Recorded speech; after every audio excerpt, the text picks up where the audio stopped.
Hey guys. So this is Telepath RPG Servants of God. This is a strategy RPG slash Western RPG hybrid that I released on Valentine's Day a couple months ago. And now that it's been out a couple months, I figured I would sort of share my experiences as a post-mortem, talk about what worked and what could have gone better. This game has been covered on a bunch of sites. Rock, Paper, Shotgun wrote about it a couple times. It's been on, I think, Games Evo, the Indie Mine. I can't remember all of them now. It's just, I just got an email today that this is going to be in the April issue of Day Old Stubble, which is an internet magazine. They did a pretty good review of it, actually. I just looked at it before I came over here. So anyway, I wanted to talk about what went well, what could have gone better in the development of this game. Quick show of hands, who's heard of this game before? Oh, okay, cool. That's more than I thought. So I'm gonna start off talking about what went well with the development of this game.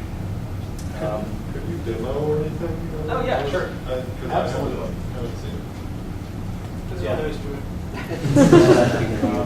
Andy, do you wanna start a new game? Follow topic?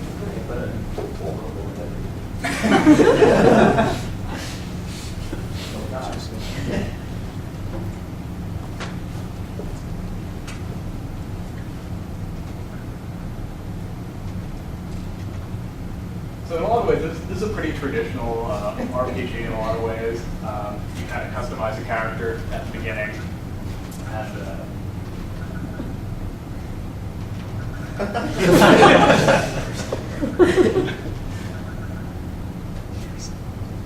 You still have one more point?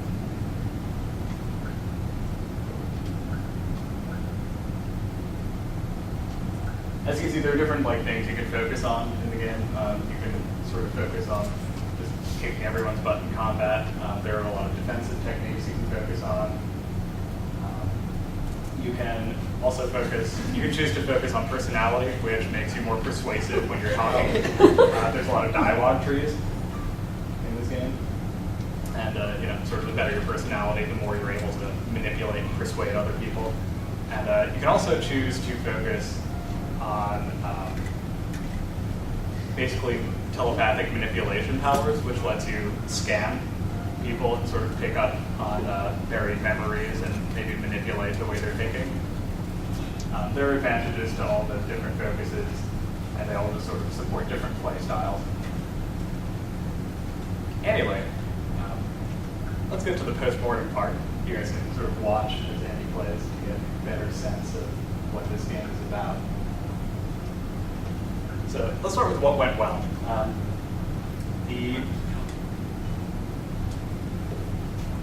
don't know if you can hear that, but I don't know if there a way to plug this out. And we could not see, not until they came for us. So the first thing that went well is voice acting. I got sort of lucky during the creation of this game. How many of you have heard of OkCupid? Quick show of hands. Okay, so I went on a date with someone on OkCupid who turned out to be a really good actress. And midway through the day, I was like, holy crap, she would be perfect to voice one of the characters. Actually, I ended up dating her for a few months. And during that time, I sort of, not only did I get her to voice a character, but she had a bunch of actor friends who also were interested in doing voice acting on an RPG. So I ended up getting quite a few really talented actors to lend their talents to the game, which worked out really well in a variety of ways. Number one way it worked out is it really impressed a lot of sites. A lot of game journalists are not used to there being good voice acting in an indie RPG, or any indie game for that matter.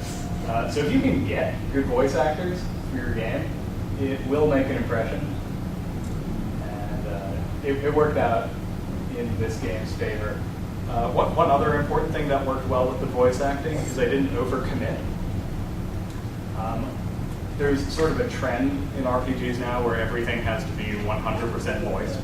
Like every single line, right? Either it's voice acted or it doesn't make it into the game. There's a lot of voice acting in this game, but I knew my limitations and I didn't overcommit on that front, which was important because this game probably would have never come out if I had tried to do 100% voicing.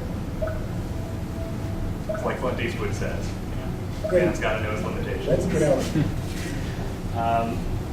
So voice acting worked well. The music actually was another point where things worked out really well. I actually did the music for this myself, but and a lot of people do that, right? They're like, I can do music with free programming. I've been making music for years, so I actually kind of know what I'm doing with this. A lot of game developers don't. They're like, I'm just going to hit some keys. That's a song. Let's put it in. Don't do that. If you don't actually know how to make music, you should find a musician. It's not like the most important thing, but reviewers are aware of like the quality of the music in your games. They do pay attention to it. A fair number of the reviews that this game has had so far do call out the music and talk about it as part of the review. It's kind of like voice acting. It's just another point of polish that reviewers pay attention to. Something else that went well, and I've kind of been talking about this already, is this game got a lot of positive previews, which is really important, not just for getting pre-orders, although it did help for that. It also helped because when it came time to send this out for like full reviews, I was able to email all these sites and include quotes from the previews that came before it, which helped a lot in terms of getting journalists interested in doing reviews, right? It's sort of like the effect they were talking about with early contributions on Kickstarter, right? When you have that kind of upfront support that you can then point back to, that encourages other people to kind of join in. And the same goes for the press. The more you get good early press, the easier it becomes for you to get a good review, or even just any review later down the line. So that worked out well. I was pleased about that. Another thing that really helped with this game is the fact that this isn't the first game in the series. There are actually multiple free prequels that I had released several years ago on a variety of Flash portals. The one that came just before this is called Telepath RPG Chapter 2. That's gotten several million plays on addictinggames.com, and I think maybe like 300,000 plays on Newgrounds or something like that. I don't remember. Point is, it's really, really helpful because, and this gets into the next thing that went well. I have fans, right? When I started making this game, I already had forums that were filled with people who liked the previous games that I had released, which they had been able to play because it was free and available in browser on Flash portals. So that ended up paying huge dividends because A, I had active forums, right? People who come to learn about your game like to see that there are people who are already there and discussing it with other fans. Makes it feel like they're not alone and crazy for liking this game. Another thing that's even more helpful than that, though, is fans are really important for beta testing, right? Because especially when you're dealing with a game this complex, there are so many things that can and do and did go wrong that if you have people who are obsessively playing through your game, like way more than you are, and reporting bugs to you, that's really handy.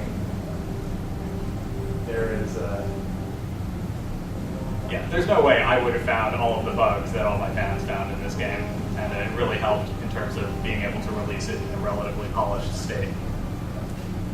So, and sort of tying into that, it's important to have forums on your website so that when you do get fans for your game, you can channel it into helpful things like, establishing, what about, say, like a bug testing board, right? Like, I have a thread on the Sinister Design forums with, I think, like, I don't remember, it's something ridiculous. It's like 6,000 posts or something about bugs. It's really, really useful. So that's all the stuff that went well. However, it wasn't all roses. There were certain things that could have gone better. One of the biggest complaints that I've had about this game throughout its entire lifespan, prior to release even, is the art style. Not all the reviewers hated it, right? A lot of them said, you know, it's okay. It does the job. More so it was users. One thing that really turned a lot of people off is the perspective. You notice it's sort of like pure top-down. You're seeing the tops of characters' heads, and their shoulders, and their arms kind of sticking out. And sometimes when they walk, you can see their feet kind of sticking out a little bit with each step. But people find it hard to relate to characters in that perspective. They like seeing characters from either a side perspective or isometric, or, you know, if it's 3D, obviously, maybe something a little more free-form. But just looking at the tops of people's heads, people can find that hard to get into.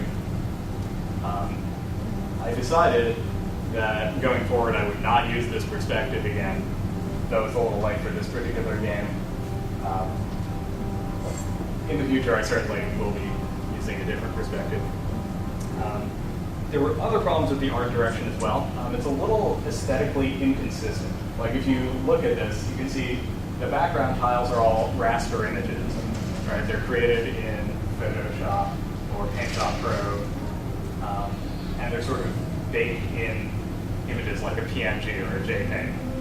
The characters, on the other hand, are vector, right? They're animated in Flash, and it's a little bit jarring, right? The sort of juxtaposition of these very detailed raster images with these sort of almost cel-shaded looking vector characters. That was something else that could have put people off. I'm working on a new engine right now where I don't do that anymore. It's all just pixel art for a consistent look. You know, I've learned my lesson about that. Let's see. Probably a bigger problem than either of those in terms of the development of this game is the development method I used. It ended up causing it to take 4 years and 3 months to create this game. And in fairness, this is a pretty huge game, but it still didn't need to take as long as it did. Part of the problem is that when I started designing this game, it wasn't modular, right? I was like, well, I can just put all the code in one spot, and it will all be baked into a single file. And that turned out to be really, really bad. Because after a certain point, the game got so large that it actually wouldn't build anymore. It was like, you'd try to build, it would chug along for about 30 minutes, and then Flash would just crash, because the game was simply too huge to do in one piece. So I had to break it apart. Right? The battles are now like their own separate thing that gets called in by the main game, loaded dynamically, and passes it all the value. And then once the battle's done, boom, it's gone. That's like no longer loaded in the game. Same thing with a lot of different aspects of the game. I had to sort of break it apart after the fact. I would not recommend going that route because that took a really long time and it was really painful. I would recommend going with a modular design from the very beginning, particularly if you have a really large game like this. Another issue with the development methods I used was I didn't have very good tools. Right? I decided that I was going to, at least at first, I decided I was going to sort of create all of the game content in Flash itself, rather than creating proper editors. A little later on, I created a map editor that allowed me to make battles really easily, which was really, really helpful. But unfortunately, it was just for battles. I did not have an editor that would work for anything else in the game, which means that any time I needed to add a new area, that the player could explore, I had to literally create it by just dragging and dropping stuff, or maybe copy pasting from another area. I had to hand place everything, which I don't know if you've ever done that, but it's horrible. It takes forever. It would take like 3 days to add a single area that you could explore. Whereas if I had just created a map editor and made the game's areas tile-based, right? It would just export a little code, it would generate it on its own out of tiles. That would have been maybe a few hours compared to like 3 days. If I had that to do over, I would have started by making tools that could create everything in the game easily, and then, only then, moved on to create the rest of the game. That would have saved me a whole lot of time. And let's see, there is one last thing that I think could have gone better, and that has to do with the release of the game once it was finished. I didn't really plan it out all that well. I picked an arbitrary date. I was like, well, I can have this done by Valentine's Day, February 14th. I'll release it then. That'll be like a nice little release gimmick. And it was kind of cool, right? It went okay, but there was a problem in that I released it right after it was done. This was a problem for a few reasons. The biggest of which is when I released it, there weren't reviews waiting to be published at the time it was released.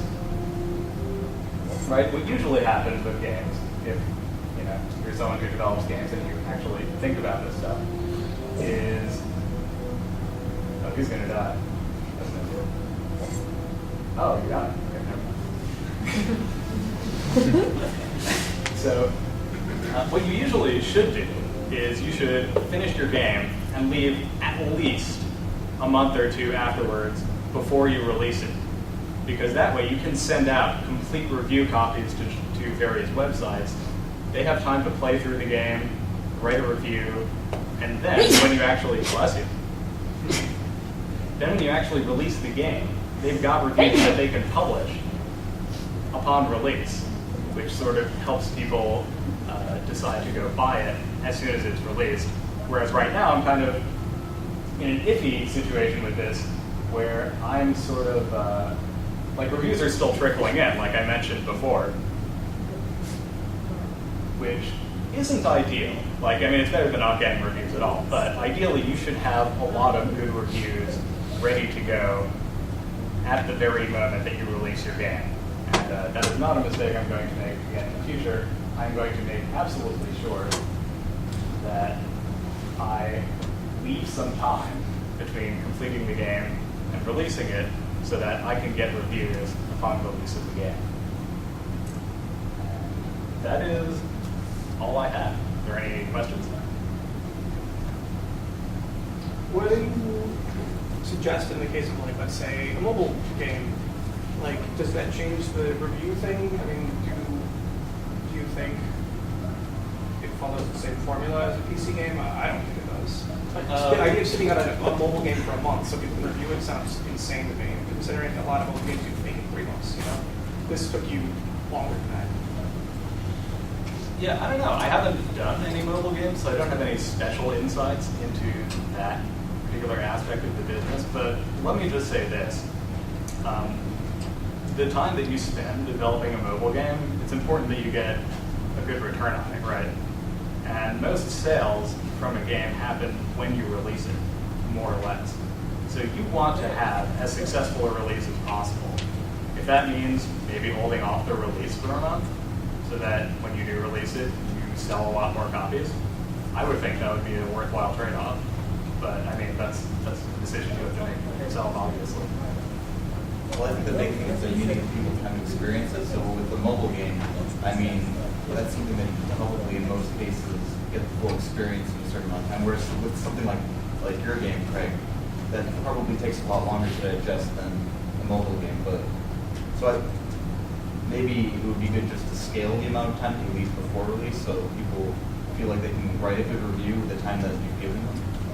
I don't know. I've never done it, but I have, and yes. Could you elaborate?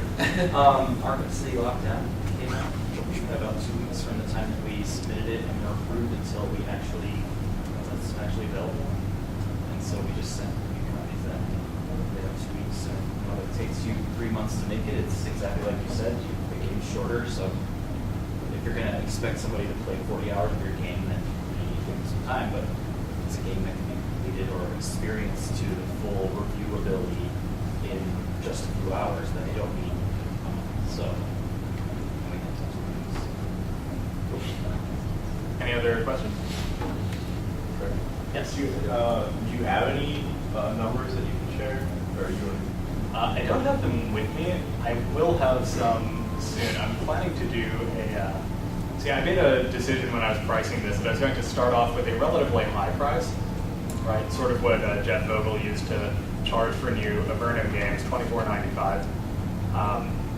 And I'm not sure what impact sales will have on sales of my game because I haven't had one yet. I'm going to do one in May, and we'll see.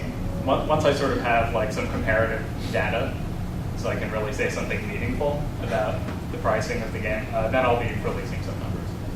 Yeah, I'm just curious about like when sales dribble off and like how like successful your release was compared to your expectations. I was going to say, how did you choose either your pricing for like voice actors, or how did you, like people that weren't like you had to actually pay? How did you go about? Was that like you discussed that directly with them, or was there some kind of, did they come to you with a number? Well, the voice actors, it was easy. They were all volunteer, Okay. which helped a lot in terms of the budgeting. That's when you're dating one of them. How That many too. voice actors did you have to date? You know, all of them. Were any of them members of a union? Like, I understand there was like No, there was actually one actor who I approached for voicing Set. Unfortunately, he was a member of SAG, and he had to decline because it wasn't a union gig. Most of the actors I got actually were just local like theater actors, and So you would say your options are non-union people or no voice acting or indie people? depends. I mean, if I like launched a successful Kickstarter and had like a few like 10 grand maybe to just throw in acting, then yeah, I could probably go for union actors. It's all just sort of a question of budgeting priorities. Yes. Actually, with union actors, you get to pay them, but you can do deferred payment. So you can say, if we make money, then we'll pay you like 100, 200 something once we get it. So if you make money, then you have to pay them, but you can't still work with them if you can arrange that contract out first. To answer the other part of your question about hiring artists, that was a little difficult for me to figure out, right? Like I did a lot of research on various boards to sort of figure out what artists consider fair pay for work on this stuff. And I wish I could remember exactly what it was because it's been a while since I had to look at it. But all the graphic user interface that you see, like this stuff and that up there, that was all done by a talented gentleman named Herberto Valle Martinez. He did a really excellent job. I can't quite recall what the pay was, but you just sort of email back and forth and you sort of haggle, right? It's like, would this be acceptable to you? And then they write back, yeah, that's okay, or no, how about this? And hopefully you arrive at a mutually agreeable price. The character portraits too; those were done by another artist named Jesse McCabe. He was also really, really excellent. And we sort of arranged a price based on that method. I was like, okay, this is what we need. I like sent him some concept art for the different characters. I was like, we need X number of portraits. This is the resolution. I can offer you this amount. Does that sound okay? If not, send me a counter offer. Give me something that would be an okay price for you. We came to an agreement. There was one. Andy hasn't died yet, so you haven't seen it. But there is actually like a sort of a dying animation, which is actually a really big painted sprite of him going through a couple of poses, and we had to haggle a little on the price for that.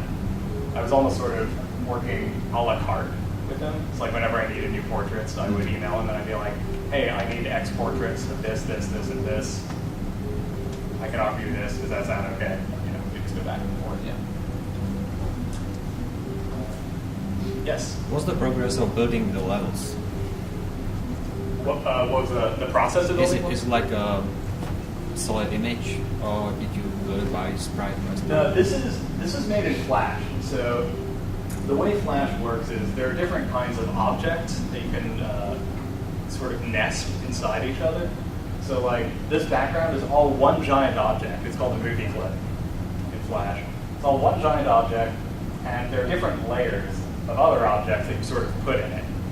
So you import different raster images, like for instance, that fence down at the bottom there. That's a tiling raster image. I just sort of drag and drop, drag and drop, drag and drop, and you just sort of build up all these different layers of stuff. And yeah, the way I did it, I actually have two different layers, sort of sandwiching the hero. Right, there's a background layer and an overhead layer, and the hero's in the middle. So the stuff that he walks under, like the arch there, that's in the overhead layer. So that was how I sort of built the levels. Yes. The biggest problem of the art, I think, is that there is no correct lighting and shadows, and that's why everything looks flat.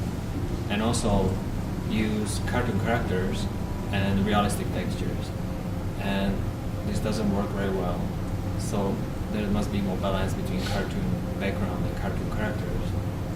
And like the torches inside, there was the torches on the walls, and the walls has a perspective, but the torches doesn't produce any light or any shadows around. That's why it looks flat.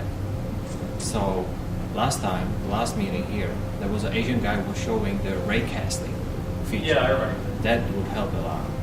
And also what could help is the parallax.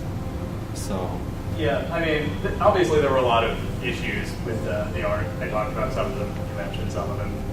I'm going to show off a game a little later once we get to the open mic, which has much better art design. I think you'll be able to see a pretty huge difference, just because in that one I made a concerted effort to ensure a consistent aesthetic and a sort of a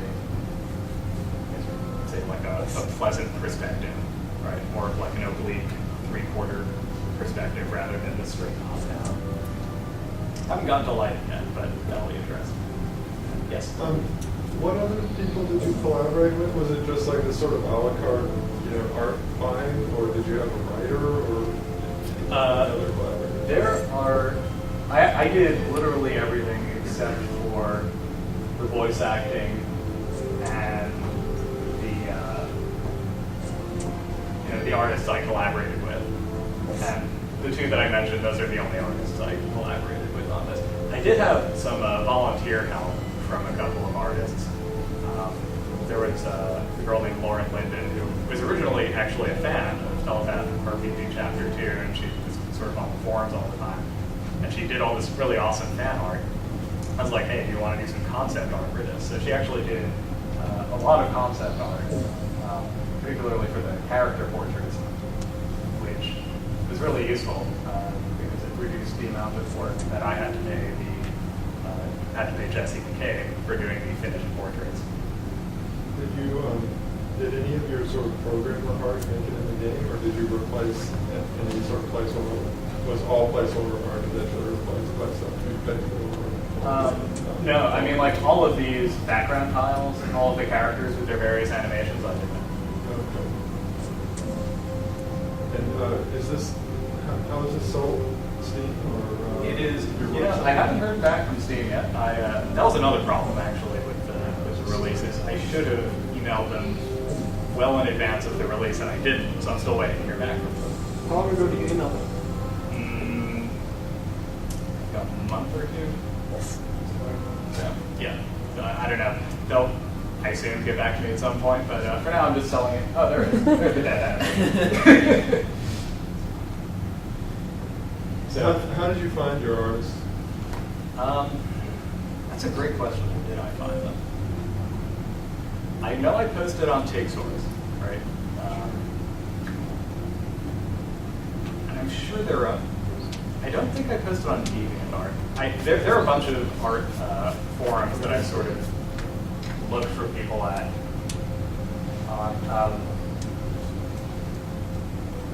can't quite recall exactly where I was. It might have been through TakeSource. I think I might have just posted on the jobs board there. You can find a lot of artists who are looking to work on video games.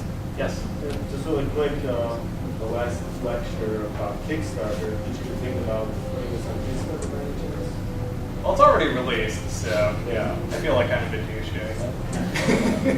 I mean, is there any specific reason? Did you just not even think about it before you released it? Honestly, I mean, by the time Kickstarter really started blowing up, this game was already years into development and it was nearing completion. And just anything I could have reasonably fundraised for on Kickstarter, it was already mostly done. Like, it was just a matter of finishing the game's content. So, I mean, other than, I guess, doing a sort of a cynical cash grab, there was no reason for me to do a Kickstarter for this game. I am considering Kickstarter for future games, though. Just one more question. You worked on this for like 4 years. How much time per week were you putting into that? Was this like your full-time job, or is this something you were doing nights and weekends? More of a nights and weekends thing. I am not currently full-time with this stuff. I'm sort of a cautious person in general, and I'm sort of waiting until I have more of a steady income and build up more of a paying fan base before I decide to take that plunge. Oh, that's a good.